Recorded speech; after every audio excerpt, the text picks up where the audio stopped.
you have retired your mom. Is that accurate? Okay. Yes.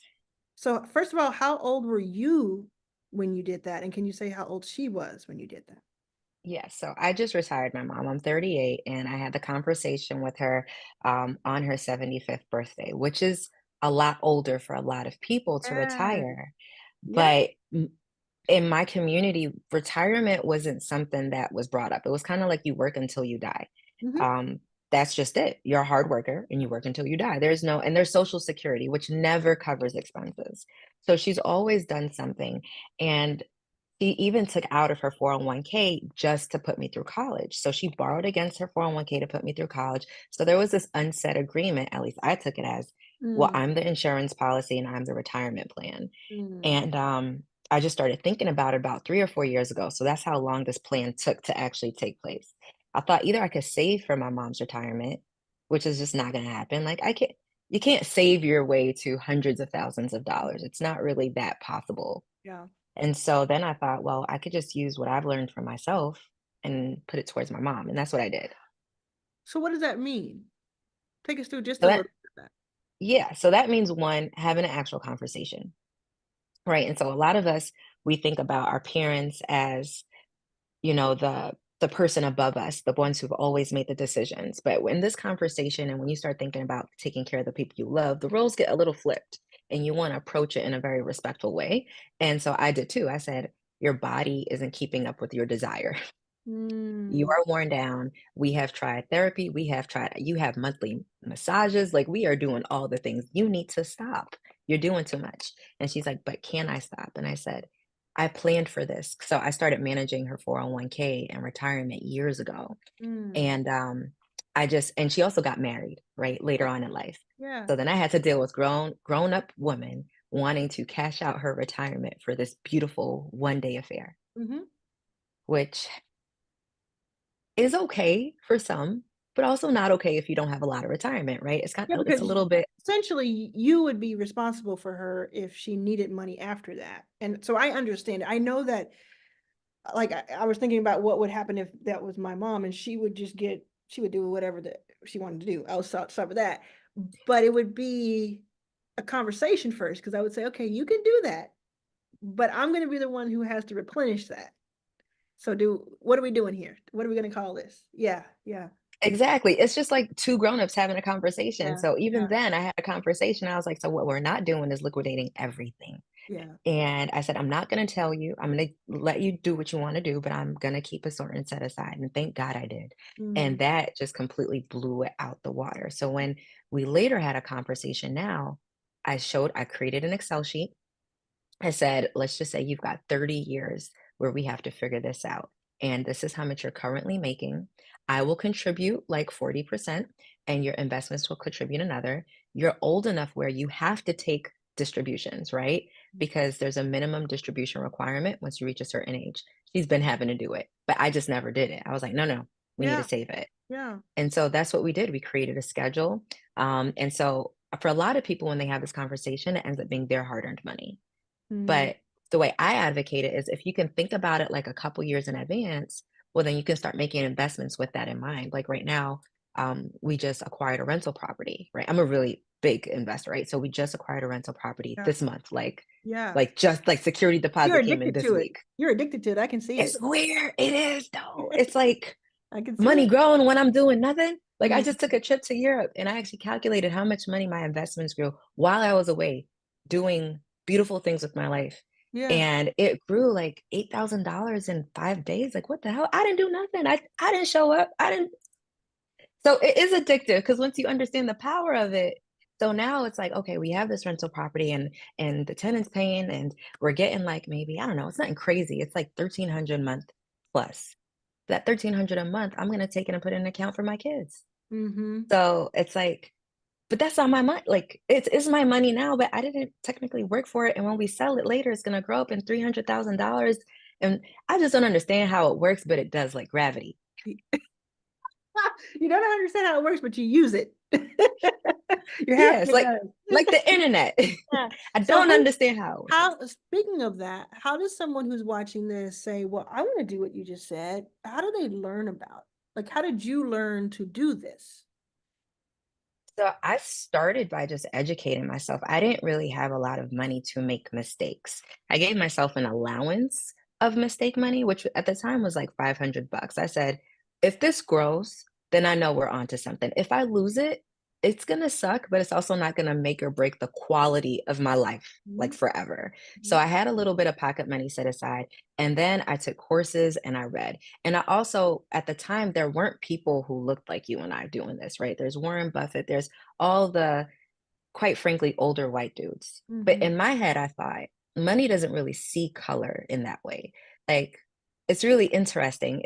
There are paradigms, yes, that change who gets it, but the actual thing of money, it doesn't care. So I thought if money can hang around this person, why can't it hang around me too?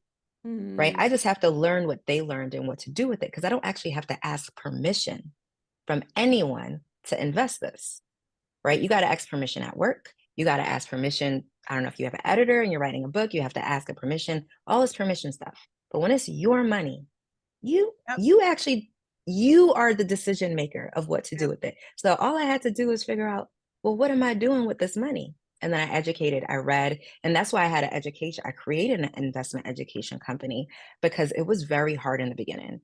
People were bringing up terms that I had no idea meant. It would take me a whole day to figure out what the hell they were saying. Then I was like, why didn't you just say it was this? You Yeah. took so long just to say it, you know? And I think that's where being neurodivergent helped, was that I understood a different way of looking at it. And Mhm, so an example, I saw it as a Macy's one-day sale when the market tanked, right? I was like, "Oh, it's a sale. Like, stocks are 40% off." And I can cry yeah, about my 40% that I lost, or I I can take can just buy advantage. more and I can Mm, take advantage of it.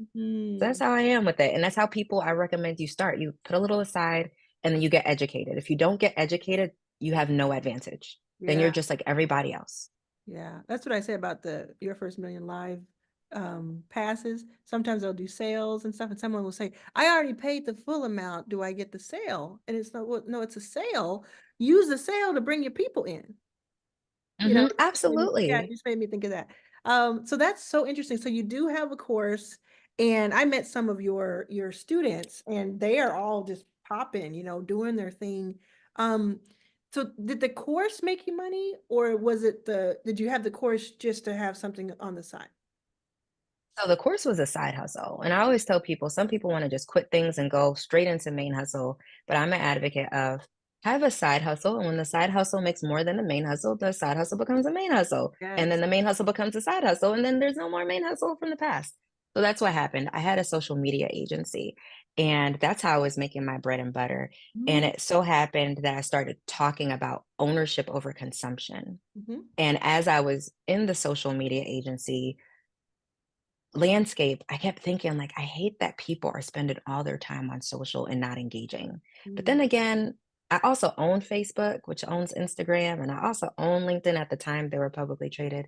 And I was like, you know what? Y'all paying me anyway. So, have at it. You responsible. Good. Yeah. And so after a while, people started seeing my posts like, wow, I kind of just stayed in my pajamas all day and I looked at the account and it went up 1,200 today. And I have no idea how this happened, but these companies are working. Someone is out there working. And that's what happened. And then people started asking me. And I did a boot camp for 3 days, Arlen. And I've word vomited on these people for 3 days. I gave them everything I had to offer because it wasn't my main job. And people, their heads were spinning. They saw the possibility, but they were like, "So now what? Can you help me do this? Can you check my homework? Who do I go to make sure I'm doing it right?" And Mhm, that's when the company started happening. That's when we started running programs and masterminds. Then people got the stocks. They became accredited. They started investing in things. And so it's really blossomed, and it's one of those things where I remember going to conferences as an investor, wondering how can I get in on these deals, and people saying, mhm. "Yeah, I don't want to deal with you. Like you look too young," or they were really saying I was too Yeah. young, too black, and too feminine Yeah, to be I a thought you were partner. 10 years younger than what you just said, so I just didn't wanna What? react because Do that's you not see the melanin in the skin? I Like, mean, there's really no way for this to shake out. yeah, we're gonna let that linger for a little. So, yeah, not a problem in the imposter syndrome side of things. So you were able what happened when you reached this moment where you retired your mom? How did she feel, was it like a big thing or was it sort of like another Wednesday? It was a really big thing. Okay. And the go-getter in me wants to treat it like a Wednesday because I'm very goal oriented. And for a lot of us high achievers, that's just the way it is. It's like on to the next. But this one was really profound because, I'm an African American, right? Caribbean descent. And work to me is also another form, especially if it's some work that you're not proud of or you don't enjoy, it's another form of enslavement, Mhm. right? You have to be there. And so for me to tell my mom that she is not a slave to her circumstances anymore, like my blood temperature is rising right now because it's Mm. and especially for me, I was also the kid that messed up a lot in school. Like she had to sign papers. I mean, I was cutting school in like second grade because I was like, y'all not teaching me what I want. In high Ooh, school, I had you a no homework policy. I would go now it's cool to educate yourself, yeah, you were but just brilliant. I bet you were just you were just not stimulated in those classes. You were just like, "What's this? What y'all no, working you're on?" right. I was not. That's what But that sounds for a Christian mother, that is very trying. So like. she would take me to church. She would get the holy oil. She would pray to God and let me hear, what did I do, God, to deserve this? Yeah, Right. yeah, And I ended up thinking like I'm her investment and me telling her that she no longer has to work and showing her an account with her name on it with like multiple six figures in it. yeah, Like like the look she gave me was like lotto money look. yeah.